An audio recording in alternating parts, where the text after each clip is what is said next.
Alors bonjour à tous. Dans une précédente vidéo, on avait vu comment, depuis le WinPE, capturer une image du premier disque de ma machine virtuelle au format FFU. Alors aujourd'hui, je vous propose de faire la même chose, mais de capturer la partition C, là où il y a Windows, afin de créer une image Vim, toujours dans l'environnement WinPE et en utilisant l'interface d'ISMGUI version WinPE en PowerShell. Donc on va mettre en route la machine virtuelle.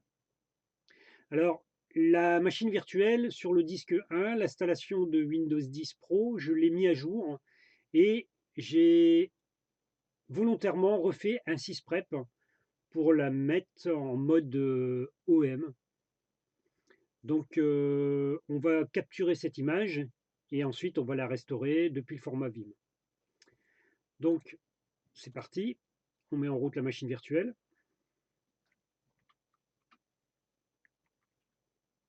On va sélectionner la fenêtre et tout de suite appuyer sur la touche F2 plusieurs fois afin de lancer le Boot Manager.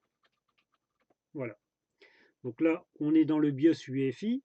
On va sélectionner le Boot Manager et on va sélectionner le deuxième disque qui comporte le WinPE. Sachant que le premier disque ici comporte une installation de Windows 10 Pro qui a été mis à jour dans la dernière version et sysprepay. D'accord? Donc là, je lance mon WinPE. Alors, je vous rappelle que cette version de WinPE a été customisée. On a rajouté quelques scripts dedans. Et on a rajouté l'application DISMGUI version WinPE.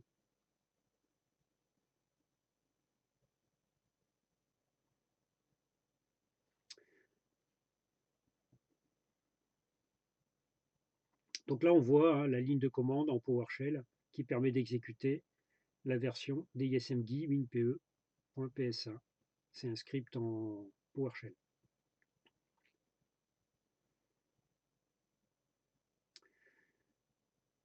Voilà, on arrive sur l'environnement graphique.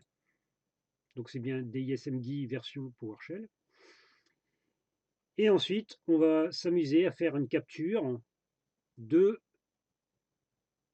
l'image d'installation de Windows 10 qui se trouve sur le lecteur C. Donc si vous cliquez, malgré que rien n'a été monté, sur le bouton Ouvrir dossier monté, vous avez un navigateur, donc c'est l'application QDIR qui s'ouvre, et vous voyez en fait dans la liste des lecteurs l'installation de Windows qui est sur le C, c'est-à-dire le premier disque dur utilisé dans VirtualBox. Sur le deuxième disque, vous avez le WinPE avec la seconde partie du disque qui est utilisé pour stocker les images. La dernière fois, on avait fait une capture au format FFU et on l'avait stocké dans Images. Si on regarde ici, on a mon image Windows 10 Pro.ffu qui est l'image qu'on avait créée à la date du 7 du 10 2023. D'accord? Et cette image faisait à peu près 8 Go 5. Alors, c'est un fichier au format FFU. D'accord? Donc aujourd'hui, je vous propose de faire la même chose, mais en utilisant la capture au format Vim. C'est-à-dire qu'on va capturer le lecteur C, là où il y a l'installation de Windows 10 Pro, mais au format Vim. Pour ça, on va sélectionner l'onglet Capturer image Vim. On va stipuler le dossier source. Donc pour ça, on sélectionne la partition Windows et on fait ouvrir. Donc là, il sait que ça pointe sur le lecteur C. Ensuite, pour le dossier destination, on va réutiliser notre dossier, notre partition image du WinPE. Voilà, image. Et on va valider. Et ensuite, on va lui donner un nom. On va l'appeler par exemple mon image disque, mon image de partition.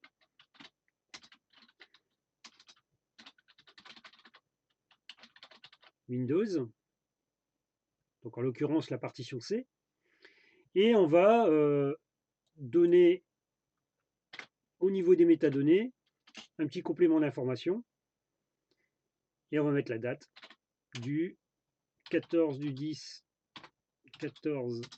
2023. Pour la description, on va remettre la même chose, c'est pas gênant. On va utiliser un taux de compression fast, et on va créer l'image. Voilà, la capture est en cours. Au passage, on a vu que la ligne du nom de fichier a été parsée et on a rajouté le .vim en termes d'extension de fichier. Et vous avez en dessous, dans la console, la ligne de commande qui permet de capturer la partition C pour la stocker dans le dossier E sous le nom mon image partition Windows.vim.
Voilà. Donc la capture de l'image est terminée. On voit que le code de sortie est de 0, donc tout s'est bien passé. Maintenant, si je retourne au niveau de l'onglet gestion montage et que j'ouvre le dossier monté, même si réellement il n'y a pas de dossier qui est monté, je vais ouvrir l'application QDIR, et dans l'application QDIR, je vais retrouver dans mon dossier image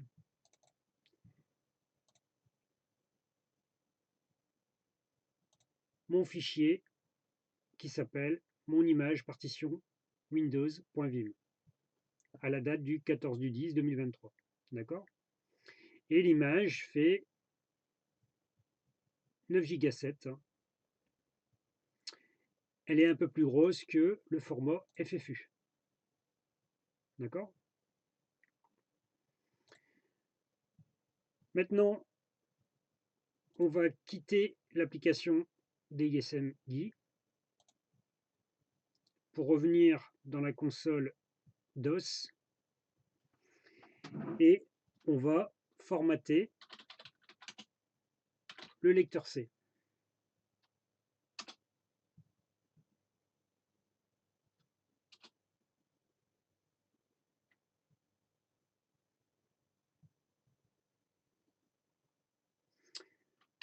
Alors, il demande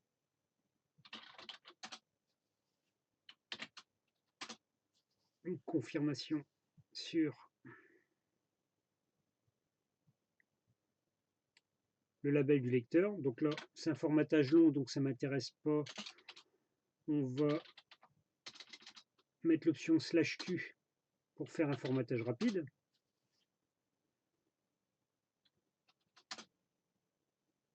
Voilà. Et là, si on regarde sur le lecteur C, ben, on n'a plus rien. D'accord? Donc, on va quitter et relancer la machine virtuelle pour bien vérifier que notre Windows ne démarre pas, notre installation de Windows ne démarre pas. Voilà, on voit bien qu'on a un message d'erreur. Donc là, il est dans la capacité de démarrer notre installation de Windows. Et effectivement, je l'ai volontairement supprimé. Donc, on va relancer la machine virtuelle, mais cette fois-ci, on va booter, on va aller chercher le boot menu dans le BIOS UEFI. Donc, on va faire un redémarrage.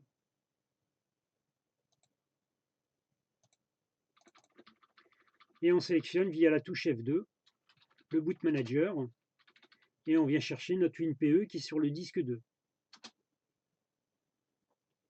Voilà.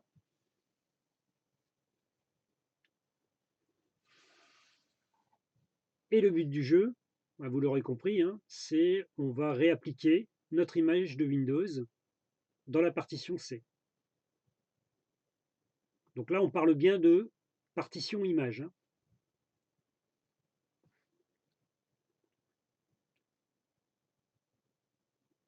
Donc là, il va remettre en route l'application DISMGui pour WinPE sous PowerShell.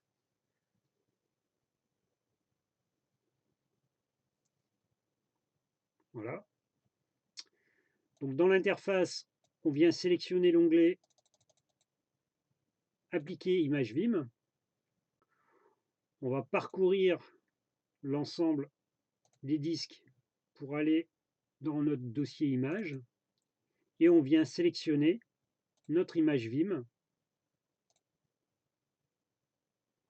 qui comporte, si on regarde dans la console, une seule image. Là, vous avez la taille de l'image qui sera restaurée. Donc, on vient sélectionner l'index 1. Là, on retrouve les caractéristiques des métadonnées qui sont inclus dans le Vim. Et ensuite, on vient mettre la destination. Alors ici, en l'occurrence, ça sera notre dossier, enfin notre partition C. D'accord? Je sélectionne la partition C et je fais appliquer image. Et on attend. Alors là, ici, on est bien d'accord, je me place quand même dans un cas particulier car je n'ai pas écrasé la partition UEFI. Enfin, EFI. La partition EFI n'a pas été écrasée. Donc, ce qui veut dire que le système de démarrage de l'installation de Windows est toujours fonctionnel, indirectement, même s'il nous met un message d'erreur comme quoi il ne le trouve plus. C'est un comportement normal dans ce cas de figure. Mais logiquement, on doit recréer une partition EFI et utiliser la commande bcd boot pour replacer le secteur de démarrage pour démarrer le noyau de Windows. Chose que je n'ai pas faite ici dans cette vidéo. Mais logiquement, il faudrait le refaire. Surtout si vous effacez complètement le disque et que vous restaurez la partition C, il faut absolument recréer une partition EFI avec le secteur de boot pour démarrer sur l'installation de l'OS. Sinon, ça ne marchera pas.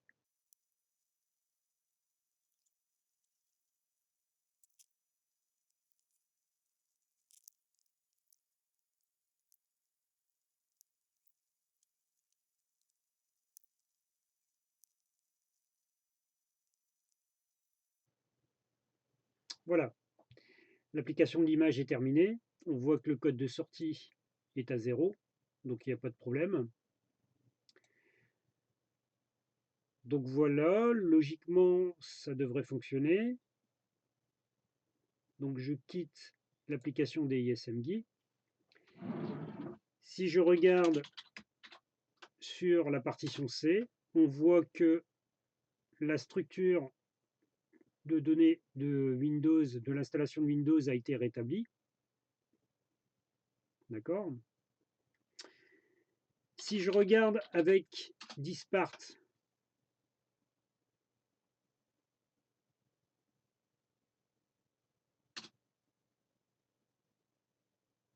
au niveau des lecteurs.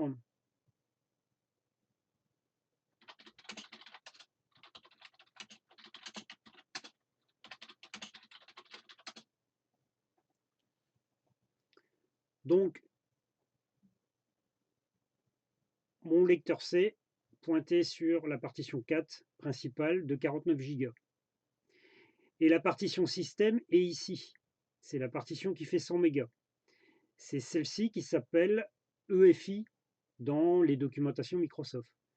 Et c'est celle-ci qui fait le démarrage du noyau de Windows. Donc, il faut obligatoirement créer cette partition pour que le système démarre en UEFI. Donc, comme moi, je ne l'ai pas altéré au départ, je n'ai pas lieu de la recréer. Donc, logiquement, tout devrait fonctionner. Donc, pour vérifier ça, on va quitter la console DOS et on va redémarrer la machine virtuelle. Et on va vérifier ce qui se passe. On voit que le boot manager va démarrer. Donc logiquement, il devrait démarrer sur l'installation de Windows qui a été restaurée et non pas le WinPE.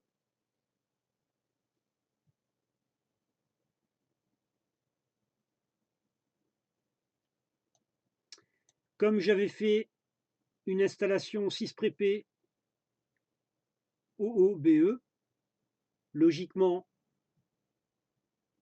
on devrait voir l'étape du sysprep qui va déclencher, à savoir la remise en place des périphériques.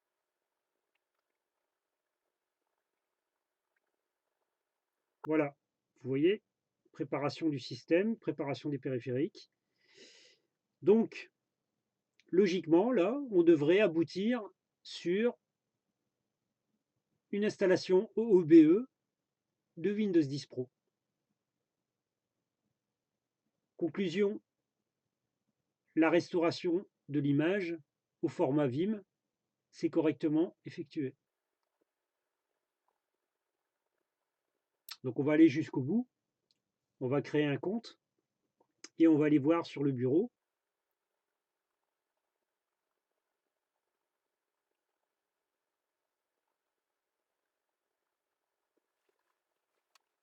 Donc forcément ici, on ne va pas avoir une installation automatisée. Donc on devra personnaliser manuellement l'installation de Windows avec la création du compte.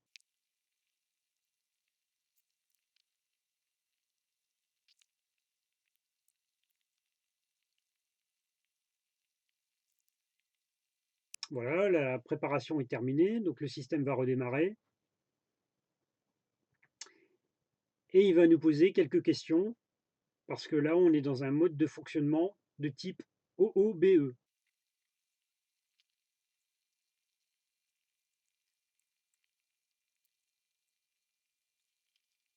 Voilà. Donc là, il nous demande la région.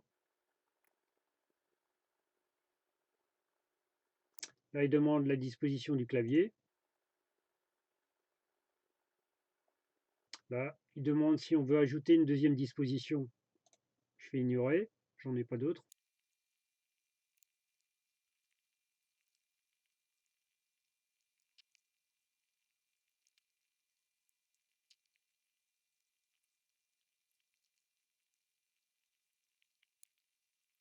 Donc là, je choisis configurer pour une utilisation personnelle. On va ajouter un compte hors connexion. On va utiliser une expérience limitée parce que j'ai pas de compte global. On va donner un nom d'utilisateur ou un pseudo et on va lui fournir un mot de passe qu'on devra confirmer. Suite à ça, il va demander des questions secrètes.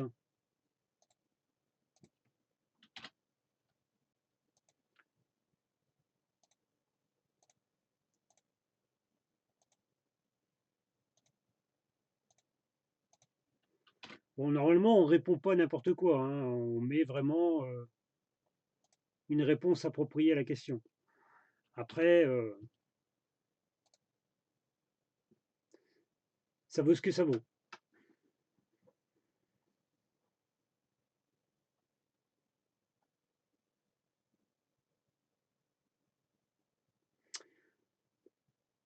Donc là, ici, on va faire simple. Je vais tout désactiver, tout mettre à non.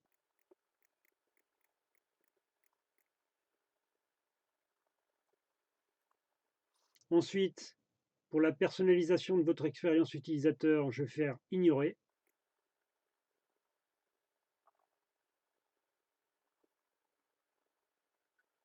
Laissez Cortana vous aider à accomplir vos tâches, je ne fais pas maintenant.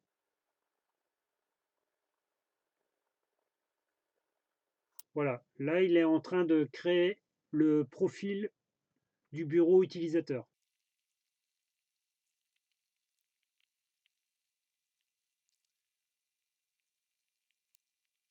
Voilà, on arrive sur le bureau. On va laisser un petit peu charger pour voir. Bon, jusqu'ici, on voit qu'il n'y a pas de souci, hein, ça a été restauré. Donc l'application de l'image Vim s'est faite correctement. Si je regarde la version que j'utilise, je suis sur une version 22H2 190.45.3516. Au niveau de ma version sur mon hôte, je suis en 3570 étant donné que dernièrement il y a eu des mises à jour qui ont été proposées par Microsoft. D'accord? Donc on voit au passage le nom de l'utilisateur. Au niveau des disques, j'ai bien donc la partition de récupération qu'on avait fait dans une précédente vidéo, hein, qui a été conservée, hein, ainsi que la partition OFI de 100 mégas et notre partition système sur le C. D'accord? Qu'on a restauré là dans cette vidéo.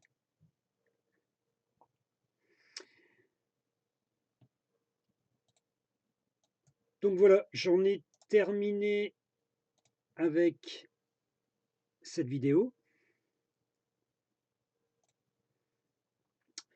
Donc je vous souhaite un bon week-end et à une prochaine fois.